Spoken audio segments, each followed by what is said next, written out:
যারা বলুন কোরআন। নবীজি বললেন খায়রুকুম মান তাআল্লামাল কুরআনা ওয়া আল্লামা।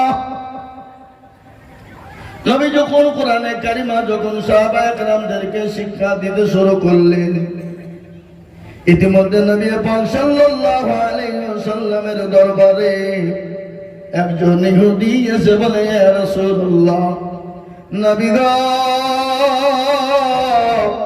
আমি আপনার কাছে এসেছি, 100 খান টাকা আপনাকে আমি রাখতে দেব, আমানত স্বরূপ আপনি রেখে দেন। এই টাকাটা 15 দিনের মাথায় এসে আমি আপনার কাছ থেকে নিয়ে যাব। আল্লাহ নবী আর নবী, তিনি তোমার নবী, তিনি তো রাহমাতাল লিল আলামিন। তিনি কোরআনে পাক আল্লাহ বলে দিয়েছেন, ওয়া মা আরসালনাকা ইল্লা রাহমাতাল লিল আলামিন। আল্লাহ রাব্বুল আলামিন নবীকে রহমতুল দুনিয়া জমিনে বানালেন। তিনি তো নবী, মায়ার নবী, তিনি টাকাটা কাছে রেখে দিলেন। একদিন চলে যায়, দুদিন চলে যায়, 3 দিন, 4 দিন, 5 দিন হয়ে গেল। রাসূলুল্লাহর কাছে ইহুদি আসলেন। আসার পরে নবীজির কলার কানা চেপে ধরলেন। সাহাবায়ে কেরামদের ভিতরে নবীজি বসা, আর সাহাবাদের চোখ গলা মোটা মোটা হয়ে গেল। কেন বাবা জানেন? রাসূলুল্লাহর সামনে সাহাবাদেরকে অপমান অপদস্থ করবে, সাহাবাদের সামনে নবীকে অপমান অপদস্থ করবে, এটা কিন্তু সাহাবারা বরদাস্ত করতে পারে না। বিশ্ব নবীর কলার কানা যখন টেনে ধরলেন, হযরত ওমর ছিলেন ডান দিকে, হাতে ছিল উলঙ্গা তরবারি, ওই ইহুদির হাতের উপর যখন আঘাত করে দিলেন, হাতটা খুলে গেল। বিশ্ব নবীর দিকে মাথা করে তিনি নিজের মাথাটাকে হাঁটুর ভিতরে গেড়ে দিয়ে তিনি বসলেন। ওই ইহুদি দূরে চলে যায়। অনেক দূর পরে যখন যে বসলেন, দয়ার নবী, মায়ার নবী বললেন, ও ওমর, শোনো, এদিকে এসো। তুমি কেন ইহুদিকে মারলে? কিসের জন্য মেরেছ? ভাই, ওই ইহুদিকে যাও, তুমি 100 খান টাকা তুমি দিয়ে দাও, আর মারের বদলে 5 কিলো তাকে খেজুর দিয়ে দাও। বিশ্ব নবী, দয়ার নবী কত যখন বলা, ইহুদি মনে মনে করলেন, হারে, তিনি তো দয়ার নবী, মায়ার নবী, ইনি তো আব্দুল্লাহর লাল, ইনি তো মরুর দুলাল, ইনি তো আমিনার লাল, ইনি তো জনাবে মুহাম্মদুর রাসূলুল্লাহ সাল্লাল্লাহু আলাইহি ওয়াসাল্লাম। বিশ্ব নবীর কাছে ইহুদি ছুটতে ছুটতে এসে বলেন, ইয়া রাসূলুল্লাহ, নবী গো, ইয়া রাসূলুল্লাহ, আপনি আমাকে ক্ষমা করে দিন, মাফ করে দিন। আল্লাহ নবীকে বললেন, ইয়া রাসূলুল্লাহ, আমি বড় অন্যায় করে ফেলেছি, বড় ভুল করে ফেলেছি। আল্লাহ রাসূল বলে, ভাই রে, তোমার টাকার অভাব আছে, তুমি আমাকে কেন বললে না? তুমি তো 15 দিনের জন্য আমানত রেখেছিলে, 5 দিন হয়ে গেল, তোমার টাকার প্রয়োজন ছিল আমার কাছে, তুমি চেয়ে নিতে পারতে, কিন্তু তুমি বলো কিসের জন্য আমার কাছে তুমি এরকম ব্যবহার করলে? ওই ইহুদি বলেন, ইয়া রাসূলুল্লাহ, ও আল্লাহর নবী, আমি আপনার উম্মত না। বলে, তুমি কার উম্মত? বলে, আমি ঈসা নবী আলাইহিস সালামের জামানার উম্মত। ওগো নবী, আমি কিতাবের ভিতরে দেখেছিলাম, তওরাত, জবর, ইনজিলের ভিতরে এমন একজন নবীর আবির্ভাব দুনিয়ার জমিনে হবে, যার চেহারা হবে অতীব সুন্দর, দেখতে অতি সুন্দর, তার চেহারা এরকম হবে তাকে দেখতে ভালো লাগবে, মানুষ অন্যায় করলে তাকে ক্ষমা করে দিবে, মাফ করে দিবে। ওগো নবী, আপনি আমাকে ক্ষমা করে দিন, মাফ করে দিন। আল্লাহ নবী তাকে ক্ষমা করে দিলেন, মাফ করে দিলেন। ওই ইহুদি বিশ্ব নবীর হাত খানা ধরে বললেন, ইয়া রাসূলুল্লাহ, নবী গো, আপনি আমাকে কলমা পড়ে মুসলমান আপনি বানিয়ে নিন। এ মুসলমান দরদি, ইসলাম তো তরবারির দ্বারাই হয় না, ইসলামের বাড়ির দ্বারাই হয় না। ইসলাম কলমা আপনার কাউকে জবরদস্তি জবরদস্তি করা হয় না, কাউকে জোর করে কলমা বানানো হয় না, কাউকে জোর করে মুসলমান বানানো হয় না।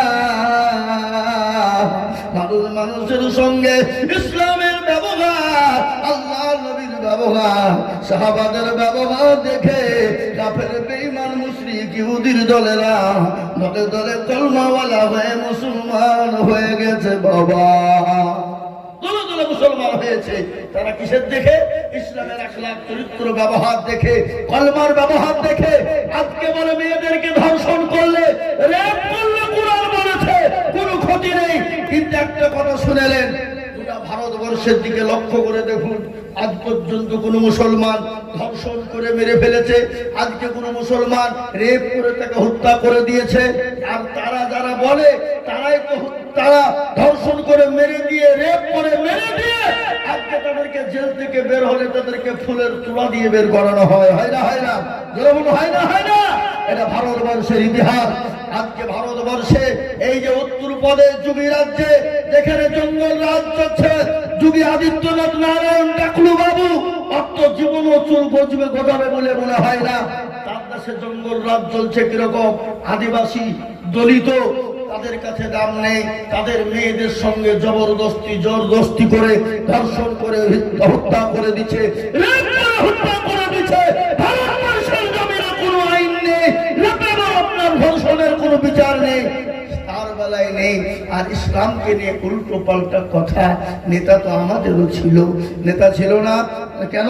নেতারা তো মুসলমান, নেতারা তো অন্যায় করেনি, তারা তো কোনোদিন ধর্ষণ করেনি, তারা তো কোনোদিন ব্যভিচার করেনি, তারা তো মানুষের অন্যায় করে জমি জায়গা লুট করেনি, তারা তো মসজিদ মাদ্রাসা ভেঙে দেয়নি, তারা তো মন্দির গির্জাকে ভাঙেনি, তারা তো গুরুদুয়ারকে ভাঙেনি।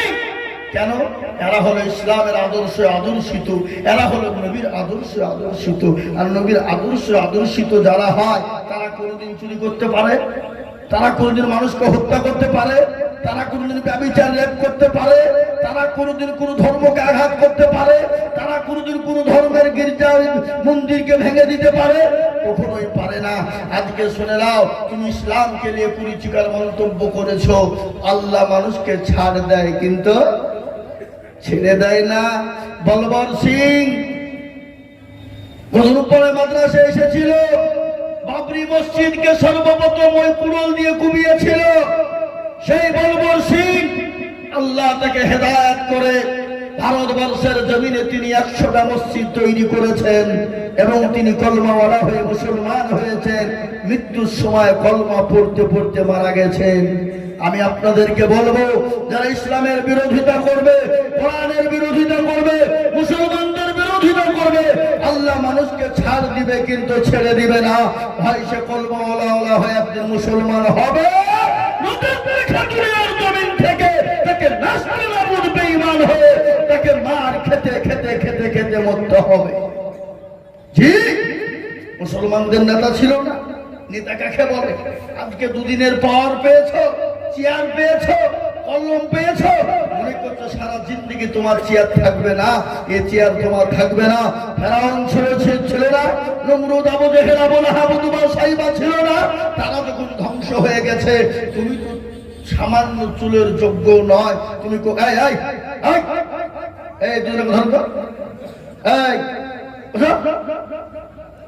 আমার দরদি মুসলমান, তাদেরকে বলবো, শোনো, আমার তোমরা সেই চুলের যোগ্য নয়। নেতা কাকে বলে শুনে নাও। আল্লাহর নবীর আদর্শ আদর্শিত হযরত ওমর রাদিয়াল্লাহু তাআলা আনহু, তিনি যখন গভর্নর ছিলেন, অর্থ পৃথিবীর খলিফা। কিসের খলিফা? অর্থ পৃথিবীর খলিফা। তিনি বলেন আমিরুল মুমিনিন, খলিফাতুল মুসলিমিন। নেতা কারে বলে শুনেলেন? খালি মুসলমানদের জন্যই তিনি ছুটেননি। ইহুদি, নাসারা, খ্রিস্টান, জৈন, বৌদ্ধ, ডোম, দখল, মুচি, মেথর, বাগদি, কল, ভিল, মুচি, মুন্ডা সকলের জন্য তিনি ছুটে যেতেন। একদিন গভীর রজনী হযরত ওমর রাস্তা দিয়ে বেরিয়ে যায়। যেতে নিয়ে কোনো সিকিউরিটি নাই, কোনো বডিগার্ড নাই, কোনো সিকিউরিটি নাই, কোনো রকম কোনো বডিগার্ড নাই। নেতা কারে বলে? তিনি বলেন জাহানের খলিফা, যিনি হলেন আমিরুল মুমিনিন।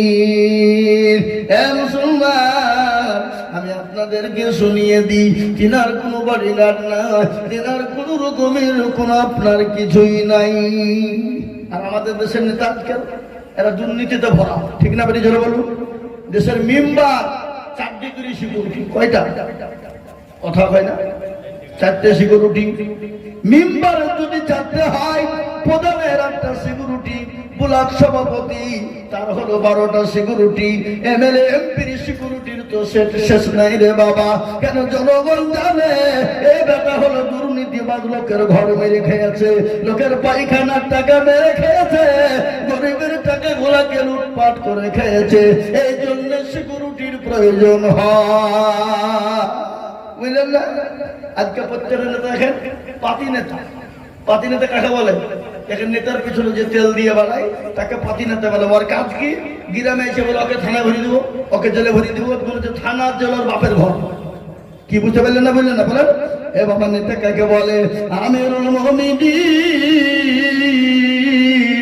খলিফাতুল মুসলিমিন। ভারত পৃথিবীর খলিফা, কোনো সিকিউরিটি নেই, কোনো বডিগার্ড নেই। গভীর রজনীতে তিনি রাস্তায় বেরিয়ে চলে গেলেন, দেখতে চাই তার প্রজারা কি অবস্থায় আছে। ইতিমধ্যে একজন মানুষ রাস্তার উপরে বসে কান্না করে। হযরত ওমর গেলেন, এক পা করে আগিয়ে গেলেন, যাওয়ার পরে বললেন, ভাই গভীর রজনীতে তুমি একা এখানে বসে কি করো বলবা? হযরত ওমর বললেন, আর হৃদি সঙ্গে সঙ্গে গরম করে উঠলেন। যত গরম করে যায় হযরত ওমর তত কিন্তু নরম হয়ে যায়। ইহুদি মনে মনে করলেন, হায় রে, ইনি তো চোর বা ডাকাত নয়, একে যত জোরে কথা বলি তত নরম হয়ে যায়, যত জোরে কথা বলি তত নরম হয়ে যায়, ইনি চোর বা ডাকাত হতে পারে না। এ মুসলমান নেতা কারে বলে? কিছুক্ষণ পরে ইহুদি হযরত ওমরকে কিন্তু চিনে না, ইনি তো আমিরুল মুমিনিন, খলিফাতুল মুসলিমিন, তিনি চিনেন না। কিছুক্ষণ পরে ডাক দিয়ে বললেন, পথিক কে তুমি? জানি না, আমি হলাম জাতিতে ইহুদি, আমি মদিনার বাইরের লোক, আমি বড় গরিব মানুষ, বড় অসহায় মানুষ, আমার বাড়িতে আজকে 3 দিন যাবত কোনো খাবার হয় না, সংসার চলে না। আমি শুনলাম মুসলমানদের নেতা মদিনা, যিনি গভর্নর, যিনি অর্থ পৃথিবীর খলিফা, যিনি অর্থ জাহানের মালিক, ওমর নাকি বড় দয়ার মানুষ, বড় মায়ার মানুষ। আমি তার কাছে যাচ্ছিলাম, আমার সঙ্গে ছিল আমার অর্ধাঙ্গিনী, আমার সহধর্মিনী, আমার বিবি, তার পেটে ছিল বাচ্চা। হঠাৎ করে প্রসব বেদনা উঠে যায়, আমি আমার বিবিকে ওই তম্বুর ভিতরে বসিয়ে রেখেছি। অগপথিক, আমি রাস্তার মধ্যে দাঁড়িয়ে বলি, আমার গড, আমার প্রভু, আমি এত রাত্রি কোথায় যাব, কার কাছে যাব? হযরত ওমরের কানে পৌঁছে গেল, সঙ্গে সঙ্গে তিনি কিছুই না বলে ছুটতে ছুটতে বাড়িতে চলে গেলেন। বাড়িতে গিয়ে বিবিকে সালাম দিয়ে বললেন, আসসালামু আলাইকা বিবি, ও আব্দুল্লাহর মা, কেমন আছো? দরজা খোলো, দরজা খোলো। বিবি